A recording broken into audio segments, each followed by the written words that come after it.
Hello guys and welcome back. This is part 2 of our 3-part video series, video lesson I guess, on Chinese politics. We're going to look at 2 more dynasties. We looked at the Shang dynasty on Thursday. Hopefully you got your notes down for that. We're going to look now at the Zhao dynasty and the Qin dynasty. We're going to look at it through the same way we did with the Shang. We're going to talk about when they ruled, their most famous leaders. We're talking about any achievements that they had during their time, the time the dynasty was in power, and then how that dynasty ended up ending. So starting with the Zhao dynasty. The Zhao dynasty came into power right after the Shang dynasty because it's the Zhao army that took over the Shang dynasty. So the Zhao dynasty ruled from 1045 BCE to 256 BCE, which is a really long time. Actually, it's the longest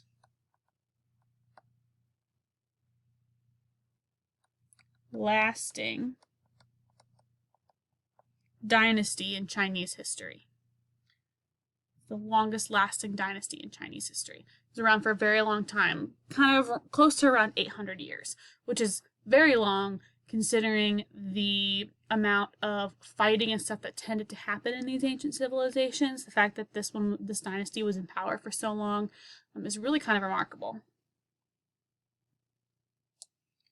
So let's talk about their most famous leader. There were lots of leaders that ruled in the time of the Zhao dynasty. Obviously, because it was around for 800 years, there was lots of people there, lots of rulers.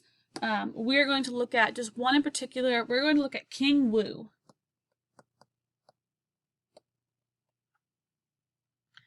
And the reason why we're looking at King Wu is because King Wu established this thing, we're going to call it, I guess, this idea that continued on into other dynasties. So he believed that he was given the power to rule from the heavens. And this was known as the mandate of heaven. So King Wu believed that his power to rule, his ability to rule, came from the heavens, that he was chosen by the gods to lead. So this became known as the mandate of heaven. And this mandate is going to be continued to be referenced throughout history. Now, anytime after this, when we talk about kings or emperors, they are going to have come into power, and their reasoning is going to be because they were given this mandate. They were told by the gods, or the gods chose them to be the one who is going to lead the country. So, well, it wasn't really a country, the civilization, I should say. So this mandate is going to continue moving on. So let's talk about what's included in this mandate, because this mandate is not just about the kings, it's about the people as well. So the mandate of heaven had 2 parts. It had 2 parts. The king was to rule according to the Tao. Ooh, that's an A. That's supposed to be an A. D-A-O. My A got a little funky there. So the Tao is the way that is, Tao basically means that the king was to rule according to the Tao, or in a way that kept the gods happy. He was supposed to rule in a way that the gods wanted him to, that kept them happy. And because of this, there was a lot of pressure that came with that in being a leader ruling by the Tao. If there was a bad harvest or a severe storm or something traumatic happened, the king at the time, emperors later on, would be blamed for that. It would believe that the king was not ruling according to the Tao, and so it was the king's fault. And so sometimes kings or emperors were kind of overthrown because they were believed to have been ruling in a way that went against what the gods wanted. Now we know now that that doesn't quite make sense. Like, it's possible to have a bad harvest and it not be because of the gods and it not be like our president's fault, right? But back then that was what was believed. So the king was to rule according to this Tao, or in a way that kept the gods happy. In turn, the people had the right to overthrow a ruler if they believed he was dishonest or evil.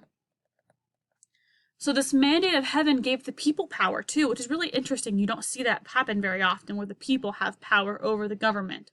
But in this case, the people were given the power to overthrow the king or emperor if he was being dishonest or evil. Now, this wasn't just something that the people could go in and be like, "You're being bad," and they kick him out. No, they had to conquer him. And we're going to see this pop up here later when we talk about the Qin dynasty. But the people had the right to do that. It was believed that was an okay thing to do. Now, the kings didn't like it by any means, but it was believed that according to this mandate of heaven, if the king was not appeasing the gods or not ruling in a way that made the gods happy, they had the power to overthrow him. Now, the Zhou dynasty ended up kind of being broken into two sections. There was the Western Zhou and the Eastern Zhou. We're not going to talk about those specifically because we're not studying them in depth. But because of that, there ended up being two different capital cities. We're going to see Xi'an was where they first began to rule. And so again, we talked about on Thursday that XI has a shi sound. So Xi'an was the capital city in the beginning. Later, it became Luoyang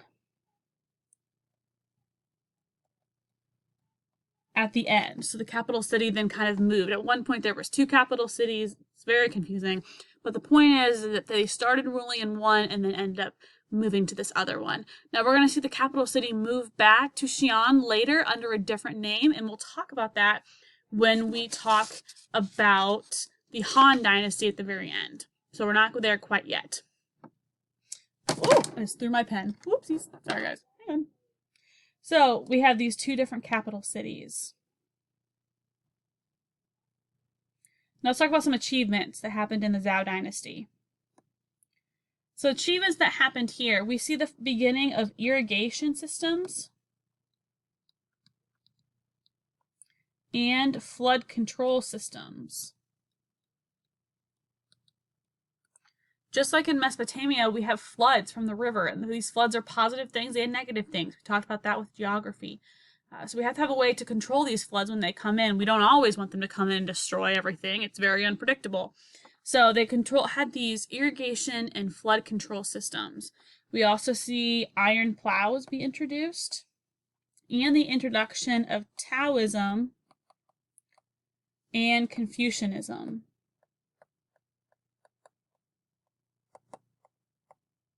These two religions then begin to be introduced during this time. And we're going to see them gain power as they kind of move on here.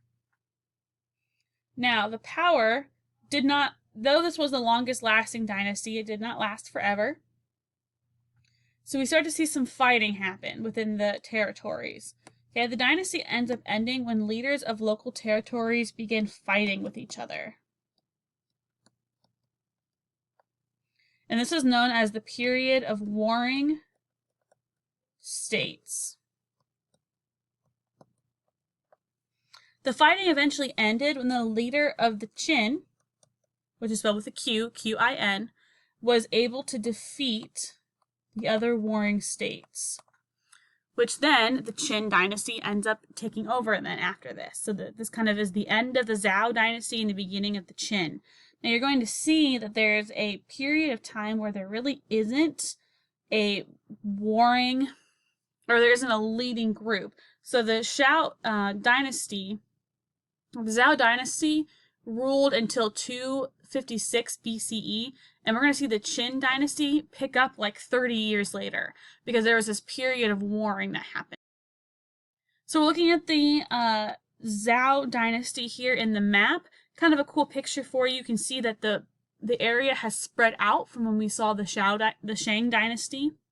Also have a picture of what might have been, it's a recreation of an iron plow that you maybe would have seen in the time of the ancient Chinese. It's obviously not the same one that they use. It wouldn't look like this, but it's a representation of what it might have been.